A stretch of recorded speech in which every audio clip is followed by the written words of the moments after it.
Bonjour à toutes et à tous, bienvenue sur KTV, Kwezi FM, le 106.9 pour un temps de parole, toujours en direct, à la radio, à la télévision, sur le live Facebook de KTV et sur l'infokwezi.fr. Oui, on va parler des pompiers régulièrement, on reçoit les syndicats des pompiers, ceux quels qu'ils soient, pour nous parler de la situation. Ils viennent régulièrement sur ce plateau pour dénoncer un certain nombre de choses, mais cette fois-ci, on va recevoir Yannick Ténézy. Il est évidemment pompier, mais il est surtout secrétaire général du SNSPP au niveau national. Yannick, bonjour. Bonjour. Merci d'avoir accepté notre invitation. Alors, vous êtes de passage à Mayotte, quelques jours. L'objectif, c'est quoi ?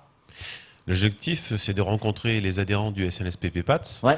et puis de venir, pour ma part, pour la première fois dans les départements d'outre-mer. Je Ouais. commence par Mayotte et ensuite je vais à La Réunion. Ouais. Et de voir, de me rendre compte par mes yeux, en la rencontrant situation. mes adhérents, de la situation. Ouais. Voilà. Alors, justement, ça nous intéresse. Votre regard sur Mayotte, vous avez constaté quoi sur Mayotte ? Est-ce que véritablement on a du retard ou pas ? Ah oui, je viens d'un autre monde, hein. Je suis département des Yvelines, donc c'est un oui. département plutôt cossu, qui a des moyens.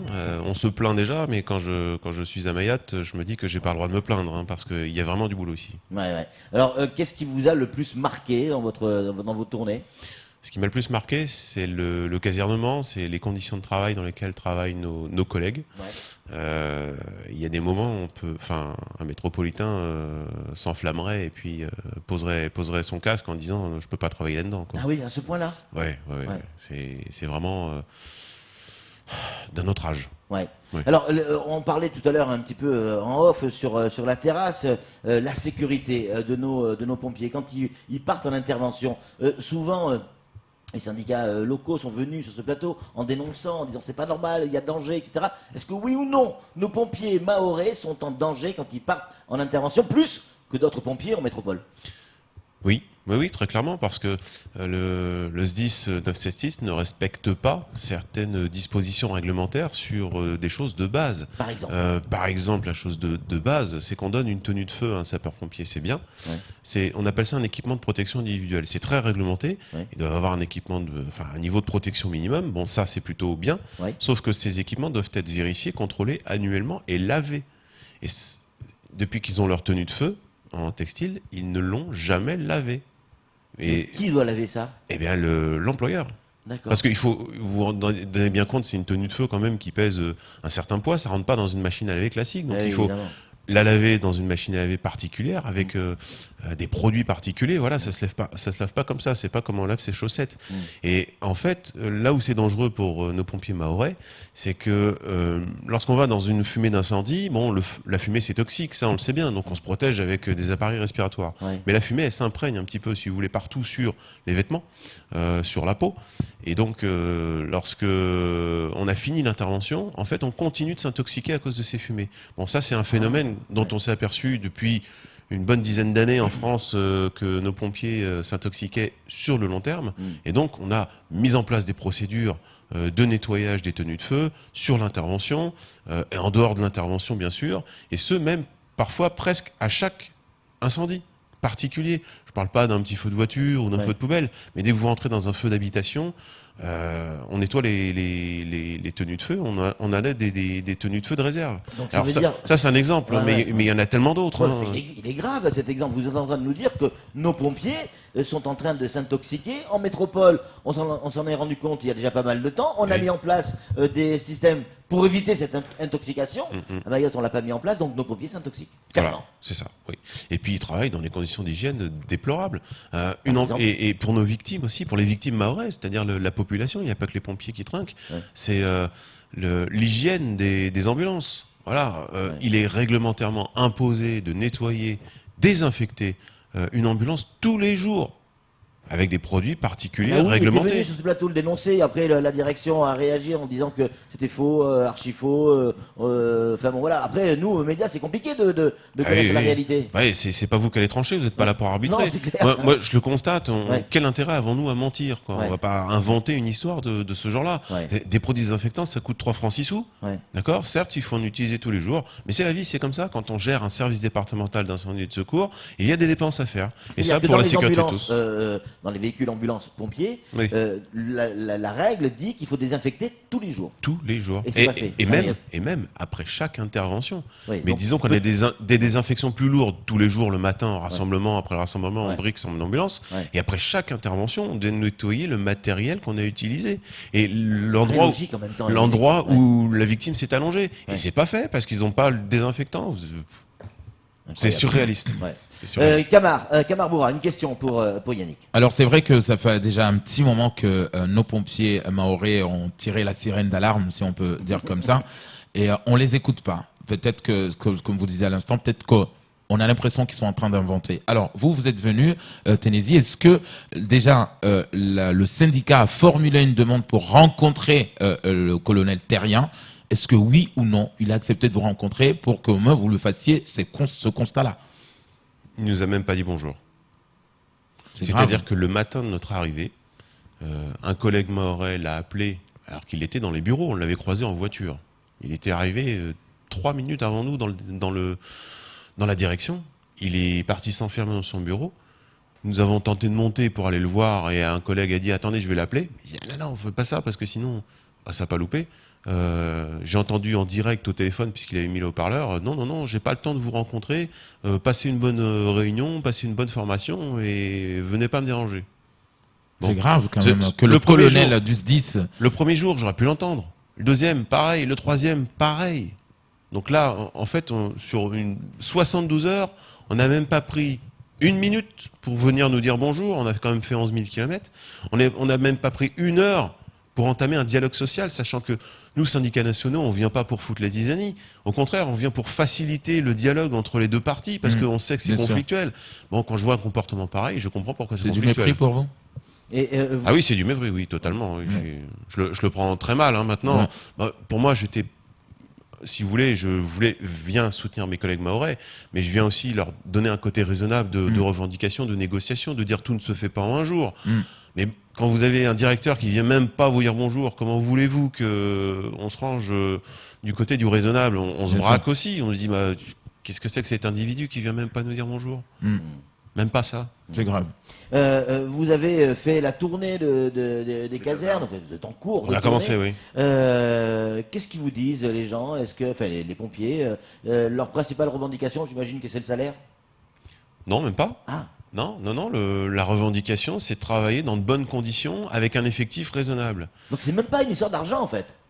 Alors c'est une affaire d'argent pour régler cette situation, Ouais, non, mais je veux dire, c'est au niveau du salaire, non mais leur salaire à eux n'est pas C'est pas la première des revendications. n'est pas une revendication locale, non, Ouais. pas du tout. C'est une revendication nationale au travers de certains dispositifs, Ouais.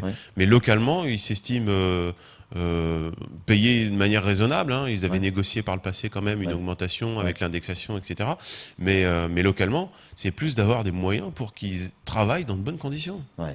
Et oui. Ils sont inquiets, nos pompiers? Ils vous ont dit oui. qu'ils étaient inquiets? Oui. Bah, surtout quand on leur expose les dangers liés aux fumées. Enfin, on m'a raconté qu'il y a eu un feu dimensionnant dernièrement. Oui. Ouais, chez chez Enzo, Enzo, ouais, ouais, c'est ouais. Chez Enzo, voilà. Technique Enzo. recyclage. Ça a été un des plus gros incendies de ces 10 dernières années. Voilà. Et quand ils m'ont raconté les conditions dans Au cœur lesquelles des habitations. ils intervenaient, Ouais. les conditions d'hygiène, ils se prêtaient leur tenue de feu, ils se prêtaient leur masque leur pièce faciale qu'on met sur le visage pour éviter de s'intoxiquer. Ils se les prêtaient, ils étaient sales, ça n'a pas été nettoyé, ils n'ont même pas de quoi nettoyer ces masques-là, c'est-à-dire qu'il y a toujours de la fumée là-dedans. Et on le met pour se protéger de la fumée, mais en fait, en le mettant sur le visage, on s'intoxique. Et ils me racontaient, mais je sortais d'une autre planète, encore une fois, vous faites ça en métropole, mais tous les pompiers posent le casque en disant c'est pas possible, on peut pas le faire. On peut pas le faire. Donc un jour, la direction du SDIS va avoir un droit de retraite de ses pompiers. Alors pas en intervention, parce que les pompiers n'ont pas le droit au droit de retraite sur intervention, mais avant de partir, avant de toucher du matériel qui est souillé ou quoi que ce soit, ils disent, les pompiers, on touche plus à ça, nous. Tant que c'est pas nettoyé, on touche plus. Et ça va arriver, hein. Ça va arriver, c'est Ici à sûr. Mayotte? Ah bah oui. Je les encourage d'ailleurs. Yannick, il y a au niveau national une revendication chez les pompiers, l'augmentation de cette prime du feu. Oui. Elle n'est pas encore atteinte, ça fait longtemps qu'elle est demandée, cette réévaluation. Est-ce que elle va aussi s'appliquer à Mayotte? Hop, vous perdez la bonnette. Ça vous va très très bien. Non, mais prenez-la en direct, c'est pas grave, allez-y. Hop. Est-ce que cette comment on dit, prime du feu devrait aussi s'appliquer à Mayotte? Bien sûr. Est-ce Bien qu'on a sûr. une idée de ce que vous demandez?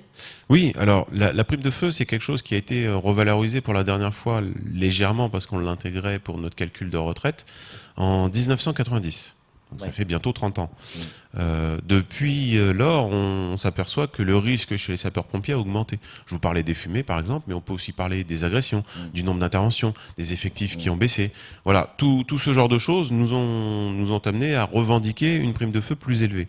Et cerise sur le gâteau, la police nationale a vu sa prime, elle, de risque, on va dire, qui est équivalente à notre prime de feu, augmenter de 24% à 28%. Et nous, elle stagnait depuis 1990 à 19%. On demandait déjà sa revalorisation à 24% comme la police, et quand on voit la police monter à 28%, eh bien on se dit, attendez, les raisons pour lesquelles vous avez augmenté la police sont légitimes, donc nous aussi, on souhaiterait augmenter. Nous aussi. Donc, tout le monde est d'accord avec nous. C'est ça le pire. Le ministre de l'Intérieur que j'ai rencontré dernièrement, Castaner. voilà, Christophe Castaner, me dit vous êtes légitime à avoir une prime de feu à 28. Ceux qui payent, les conseils départementaux, les maires, disent c'est légitime de monter à 28. Et tout le monde te dit après ouais, mais c'est légitime, mais on n'a pas de fric. Donc on le fait pas. Alors expliquez-moi, parce que moi, il y a quand même un truc que j'ai du mal à comprendre, mais vous allez certainement trouver les mots pour me convaincre. Cette prime de feu, un pompier, il a une formation, un salaire pour éteindre le feu. Et donc on rajoute une prime de feu. C'est comme si un garagiste, il est payé pour réparer des voitures, et à chaque fois qu'il répare une voiture, on va dire il y a une prime de réparation. Eh oui. Il y a quelque chose qui ne me semble pas logique. Pourquoi? Alors, la différence, c'est que les fonctionnaires ont un salaire de base, dit de base, Oui. qui évolue en fonction du grade et de l'ancienneté dans ce grade. Ouais. Voilà.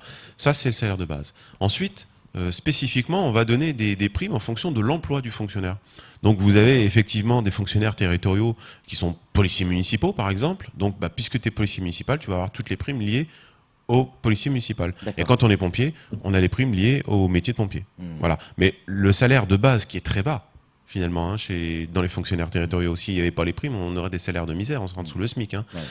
Si on avait, pas ce régime indemnitaire, on vivrait pas bien. Donc, on a tous un salaire commun de base, et puis ensuite, on a des primes liées au métier. Camar, une question pour... ça y est, vous m'avez convaincu.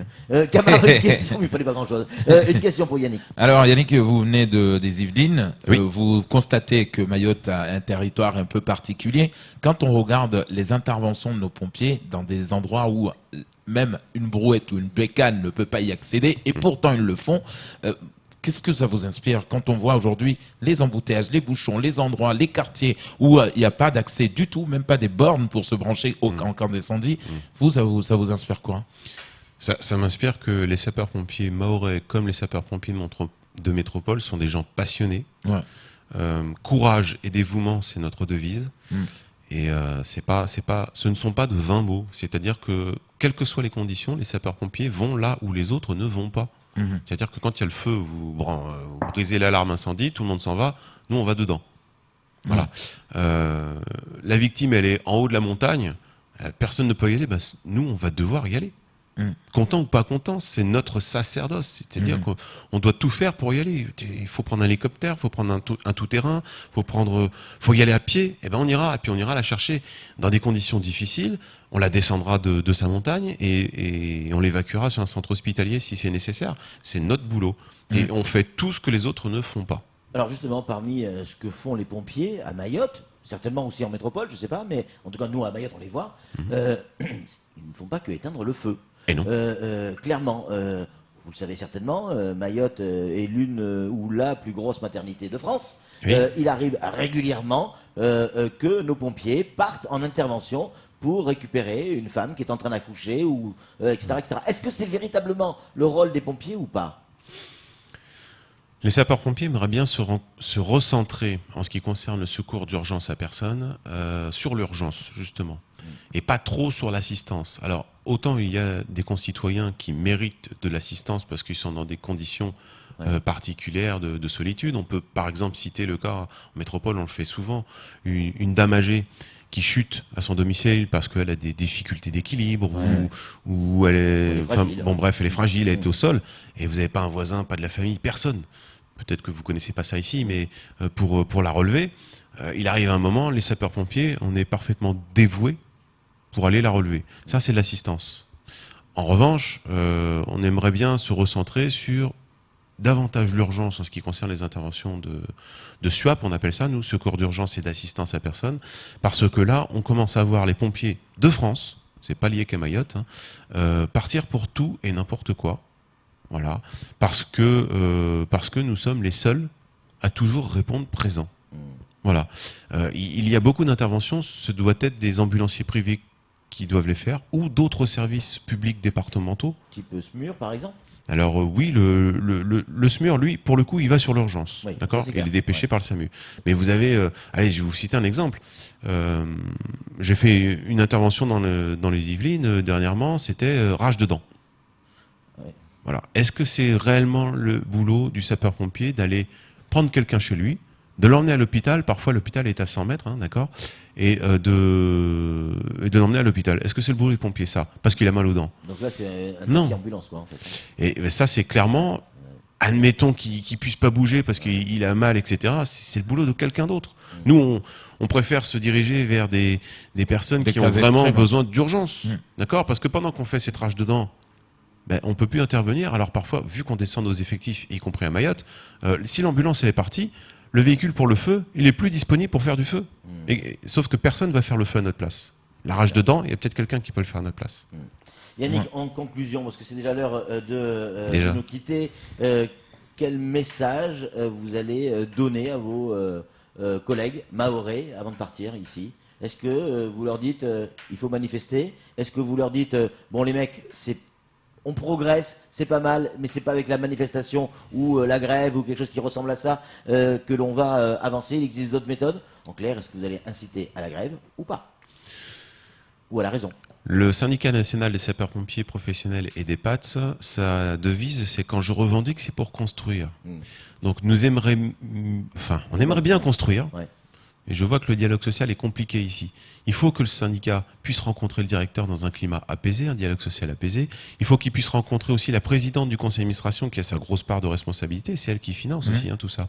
Et le conseil départemental pour avoir un climat social apaisé et qu'on puisse, avec l'échelonnement, construire quelque chose, construire le SDIS de Mayotte, les Parce que centres de c'est possible, secours. on peut Et en bien faire sûr quelque que chose c'est de possible. tient la route, À quoi. partir du moment où vous réunissez les partenaires sociaux et que vous leur dites j'ai compris ce que vous voulez, c'est légitime parce qu'on ne peut pas dire le contraire, et qu'on construit un planning pour dire bah voilà, ça va nous prendre tant de temps. Alors après, on peut plus ou moins Discuter et négocier le fameux temps de temps. contester le temps, effectivement. Mais à partir du moment où ça, c'est pas possible, forcément, ça coince. Donc, au bout du bout, quand un salarié, quelle que soit son activité, il est en train de vouloir négocier régulièrement et pas forcément le poing en l'air en disant vous êtes tous des méchants, je me mets en grève tout de suite. Non, ça c'est pas nous, c'est pas le CNSPP. Donc quand on y va progressivement, qu'on essaye de faire notre boulot, tout va bien. Si on nous met des bâtons dans les roues, on veut pas nous rencontrer, il arrive un moment, bah, les gens se braquent. Et qu'est-ce qui arrive au bout du bout?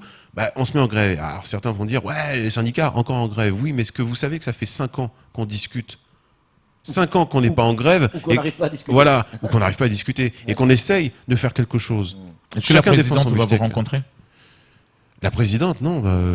Aux dernières nouvelles, j'ai rencontré un maire. Alors, excusez-moi, je me rappelle plus la commune. Je crois que c'est Salah, mais j'en suis pas sûr. Sada. Ouais. Oui, voilà. Je suis même pas sûr que ce soit cette commune-là. J'ai rencontré une mairesse et je l'ai sensibilisée. J'ai écouté depuis que je suis arrivé et le directeur savait que j'arrivais, il a refusé de me voir. Et la présidente du conseil d'administration aussi. Encore une fois, je suis pas armé, hein, je viens juste avec mes mots pour essayer de discuter. Voilà, les convaincre, je sais même pas s'il faut les convaincre parce que je suis quasi certain qu'ils sont convaincus. Mais j'ai l'impression qu'ils s'échappent comme des anguilles pour éviter justement d'avoir à se confronter aux difficultés. Yannick Ténési, merci beaucoup. On rappelle, Merci à vous vous. êtes secrétaire général du SNSPP au niveau national. Vous êtes venu pour rencontrer vos collègues mahorais. Et bon, on va résumer en un mot. Il y a encore du pain sur la planche. Ah, il y a du boulot. Oui. Merci en tout cas d'être venu jusqu'à notre plateau. C'est tout pour ce temps de parole. Tout de suite, la suite de nos programmes.